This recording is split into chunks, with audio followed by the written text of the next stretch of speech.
माँ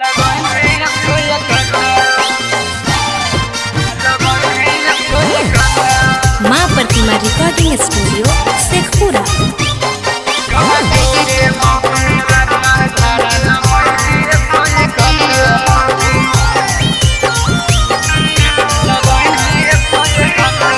जोगे जोगे मौगी खेला कर धारा लगनी 171। जोगे जोगे मौगी खेला कर धारा लगनी 171। अग देख ले बउके लेता भातारा से टक्कर।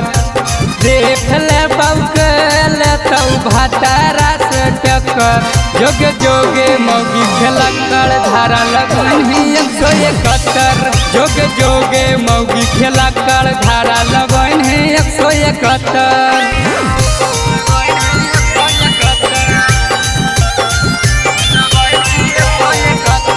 मिक्स बाय शैलेंद्र बाबू।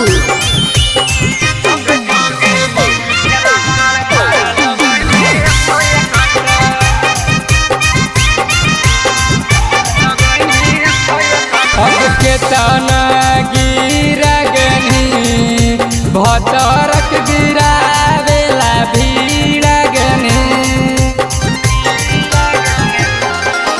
के तना गिरगनी भतरक गिरावेले भीड़गनी। केतनो कट में मौगी से खा पूरा थाना के चक्कर। केतनो कट में मौगी से खा पूरा थाना के चक्कर। जोगे जोगे मौगी खेला कर धारा लगनी 171। जोगे जोगे मौगी खेला कर धारा लगनी 171।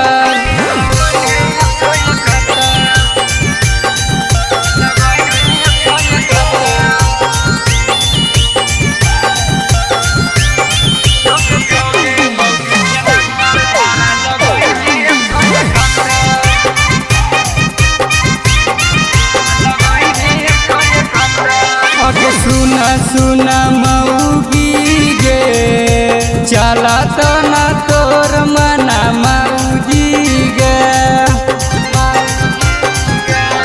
अगे सुना सुना मौगी गे चला तो न तोर मना मौगी गे। अगे बबलू या हिरना दिलवा कोइले हकौ पत्थर। गे परवीन या हिरनवा दिलवा कोइले हकौ पत्थर। जोगे जोगे हरम जादी करली है दोसर साथ।